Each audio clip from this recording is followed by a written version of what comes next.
There were only like 5 opportunities, like 5 places a woman could be hired. And so we were elbowing each other out to get to that one spot.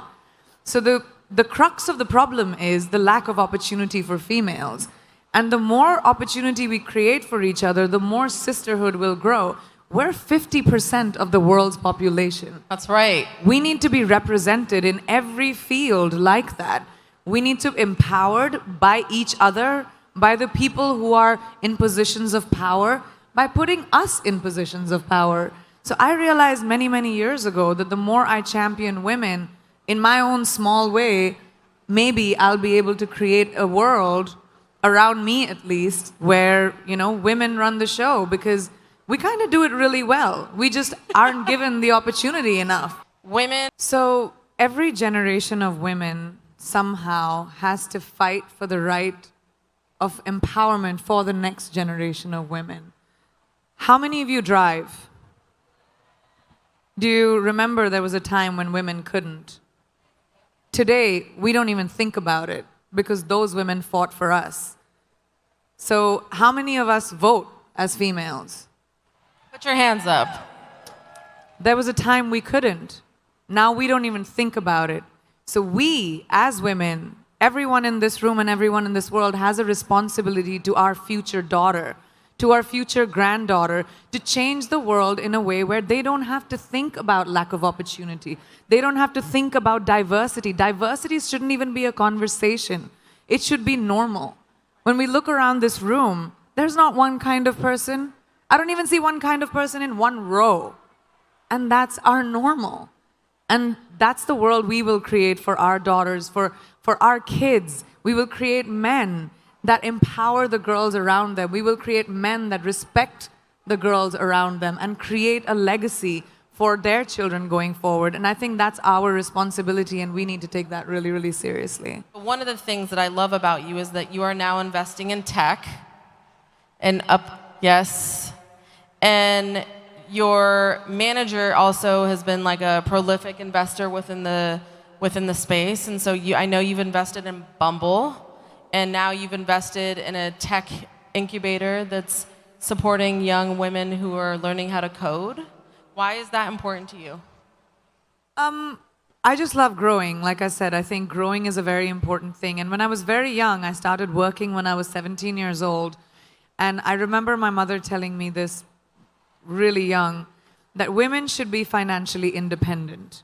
And as my career expanded, it was really important for me to invest in little things. So once I discovered tech, I have always been a fan of technology. I wanted to be an aeronautical engineer at one point. I wanted to build rockets. I wanted to, go to space. But then I became an actor. Go figure. And when I got the opportunity, I remember I was at a dinner for Bumble in New York, and I just thought it was such a cool thing to bring back to India, where women take the first move, to bring it to a country which has a patriarchal sort of society, which actually the world is.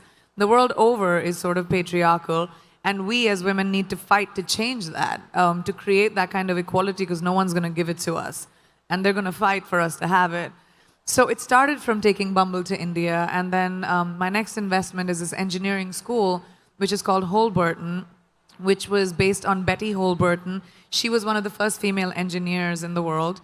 And this school is a peer-to-peer teaching program where you don't have to pay a tuition, and you can pay back your tuition after you graduate and get a job, so that you don't have to worry about, how much schools cost, so that females can actually be a part of engineering. Just think about it this way. All of us consume tech, right? All of you have cell phones.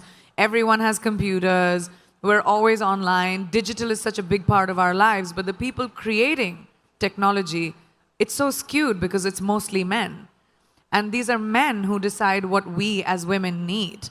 So we need females to come into engineering. As AI starts coming in, and it's going to be a big part of our lives, can you imagine the artificial intelligence that we are consuming being created by guys? And guys are going to decide what kind of things we like. So we need women to come in and realize that tech is a big part of who we are and who we're going to be and our future. So hence me investing in the engineering school. I really love female-driven companies, and I like to give them as much strength as I can with my platform, and that's a big quest of mine in life. Okay.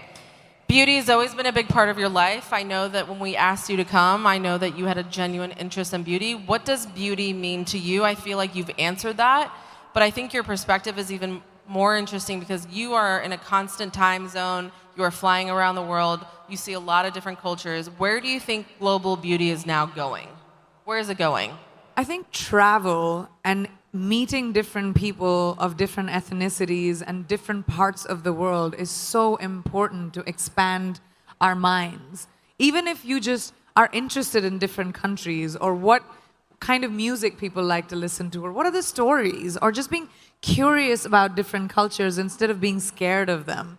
Like, I think we've also we're living in a world where we're so afraid of different that when something is different, we'd rather not be curious. We'd rather be like, all right, I don't want to offend someone, or I don't want to say something wrong, instead of being curious and saying, well, what is your name and where do you come from and what do you like? I would love to see beauty go to, that's what inclusivity to me is. Not just seeing different races on a billboard, but actually getting to know different people, actually understanding what different people might be like. We've forgotten that eventually we're all human. It's this one little planet that we have, which in this big universe is really tiny. So we should stop giving ourselves so much importance and saying, oh, well, you're better than me or I'm better than you. We all are basically humanity. And let's go back to that and bring compassion and kindness into beauty and not be so hard on ourselves or other people. The standard of beauty that the world of entertainment actually has created is the culprit. And it's so beautiful to see the kind of inclusivity that we're seeing now. It has a long way to go. But I love the fact that there's a conversation around it and you see that difference. I think we're really counting on this next generation to take this opportunity to heart so that we can start to see business influenced by our point of view. And that'll take us finding our own confidence. Ladies, no one is going to give that to you. No one is going to tell you, here's an opportunity, go make something of yourself. You're going to do it for you. Because people are only going to try and take it away. And it's so important for us to be able to empower each other in everyday life. We don't have to conquer the world. You don't have to be the only person who reaches space. Like, you don't have to have crazy, wild ambitions. You just have to find your power and to say that, oh, I can do this too. I don't have to create this crazy opportunity for me to thrive. You can thrive in anything you choose. Just have to find that confidence within yourself. And how do you find that confidence? By telling yourself that your flaws are fine. Each one of us is flawed. No one is perfect. None of us. We all have bad days. We're all gonna feel like shit sometimes. Sorry for my French. Feel like bad sometimes. We're on the internet. We can say what we want. Okay, great. But you're all gonna have bad days, and that's fine. We have this crazy standard, especially with the internet, where everything has to be perfect all the time, and we have to look perfect, we have to behave perfect, we have to say the right things. Everyone screws up, and that's all right. You laugh through it, don't take yourself too seriously, and make sure that you don't live for someone else's validation. It's your validation that you need.